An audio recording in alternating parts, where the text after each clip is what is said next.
After hearing what had happened to women when we toured the film before it aired on OWN, we did a tour. And we went to Chicago and Oakland and New York and DC, went to Philly, Atlanta, other places. And we were listening to women after the screening, and they were talking about the effect that the film had on them. And it hit me then and there that we knew that the subject was deep, but I felt then and there that there were more questions to answer, more answers to be heard, and more women to be, I just think more women needed to be heard about the subject of dark skin, light skin. So I decided to go on and do part 2 of Dark Girls 2 because there still is an issue. I had a young lady hit me up on social media and ask me, when I announced that I was going to do part 2, she said, "Well, Mr. Berry, why are you doing part 2? These women who are dealing with this need to get over it, and I'm 21 years old and I'm dark skinned and I'm beautiful and I never had a problem with it, da da da da da." I'm like, well, okay, that's her opinion, but there are women still dealing with the issue of dark skin and light skin with self-esteem issues. And as long as there is pain, there is time for healing. And I want to be a part of the healing process. So the reason why I did part 2 of Dark Girls is because the healing has not ended. And I want this to be a part of the healing process, part 2. And that's what we deal with in the film. We deal with the film as it deals with the healing process and what that looks like, what it possibly could look like for Black women and women, period.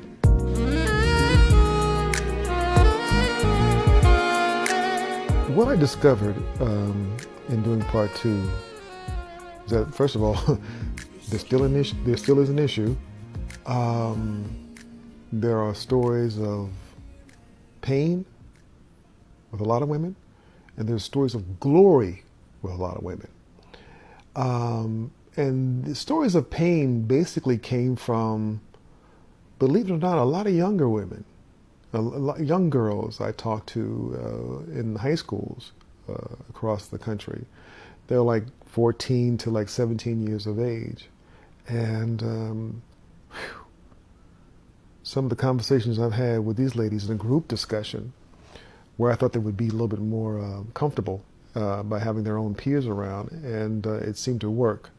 Instead of me dealing one-on-one with a student, young girl, I decided to have a group of students, young ladies, talk. And a lot of stuff came out. A lot of stuff that I didn't know young people were even dealing with these days. And this is 2020, It was painful to hear that some young ladies are still dealing with the issues of color.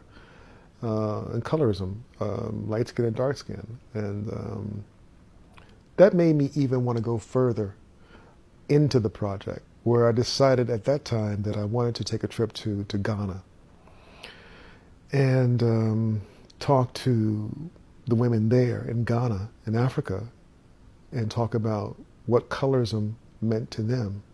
Even though I was in a country that was basically all dark women, pretty much. But still, there was the issue of colorism, which I found to be fascinating. So we took up residence at the University of Ghana, and we interviewed professors and students and other women around the campus about colorism. So that's in the film. So that gets a different perspective, that the colorism situation is not only dealt with here in the United States, but it's also dealt in Africa, and also dealt in the Caribbean, because we went to Antigua also to shoot the documentary. And we found that there's issues in Antigua, in the Caribbean, Jamaica, and some of the other islands dealing with color issues also. So, yes, lots of stories, good and bad, beautiful, and some ugly stories also.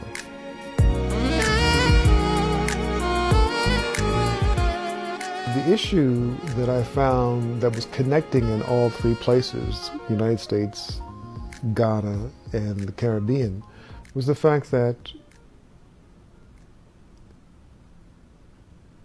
the issue of self-esteem was the common thread that ran through all of them.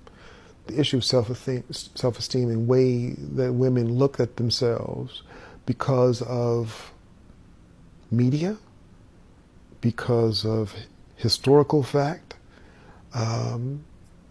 historical oppression, and because of what some men have done to sisters also is a big, big issue. What we have said or what we didn't say to sisters about color, dark skin, light skin, choosing one or the other, and saying that the other one is bad, the other one is good.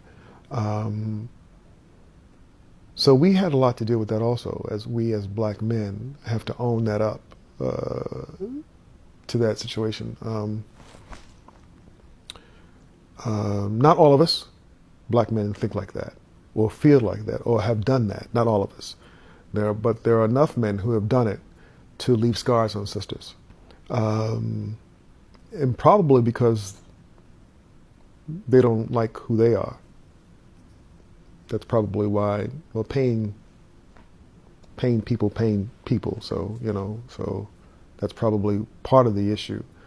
And part of the issue also could possibly be family tradition. There are families that I've talked to who are lighter in complexion, and they have this family thing that they only date and marry light-skinned people. And it's gone on for generations, So there is that. But, I've also run into some women who have decided to break that issue, break that curse or whatever you want to call it, that lineage. They want to break that lineage and just fall in love who they want to fall in love with. If the person happens to be a dark-skinned man or a brown-skinned man, so be it.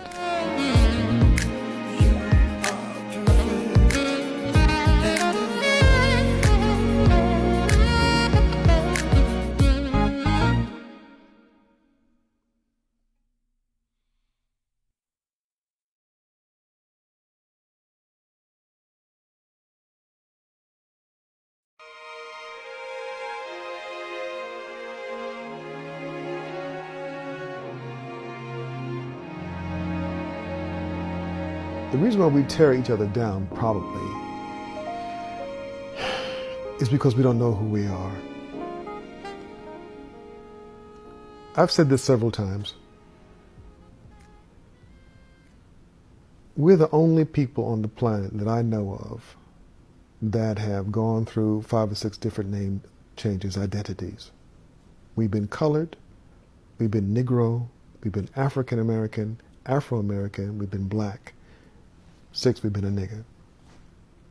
I don't know any other culture or race of people that have gone through 5 or 6 different identities. And probably 3 of the 5 or 3 of the 6 were given to us by somebody who doesn't look like us. So every 50 years, every 75 years, we're identifying as something else, trying to find who we are, when everybody else knows who they are. There's Chinese Americans. There are Spanish Americans. There are Polish Americans. Italian Americans. They can trace pretty much straight back to who and where they come from. And that gives you power when you know what your base is and where you come from. And as for many Africans in America, that trace is a little difficult. We're mixed people. America is a mixing pot of people. Everybody's mixed. If you've been here more than 100, 150 years, you're mixed with something. So, we find African Americans mixed with European, mixed with African, mixed with Spanish, mixed with Asian, mixed with Native American, and the indigenous people of America. But we still have an issue with identity. And when you don't know who you are, you're constantly looking for a place to be comfortable, to find yourself. I think we do that individually, and we do it as a group of people. And I think that's the reason why we're so split in so many different ways. So many kinds of mindsets that we have. Because we're looking for an identity that we all can just come under one thing and be solid on. I know we're all Americans, that's for sure. We're all Americans. But when you break that down, who are we? Who are we?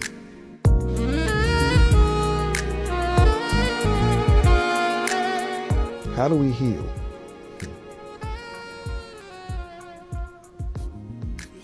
First, America has to realize that there's an issue. When America realizes and witnesses that, says like, hey, we got a problem, now we need to deal with it. But America doesn't want to have an adult conversation about racism, about colorism, about identity, because then it has to face the mirror. And usually when people really have a hard time looking at the mirror because they have to be responsible. Looking at the mirror makes you responsible, and you've got to deal with that. And I don't think a lot of people can take that. It's too powerful to take a look at yourself. And America needs to take a look at itself in the mirror and see what it sees, and then deal with that. And until we deal with that, we won't be able to deal with anything else in America.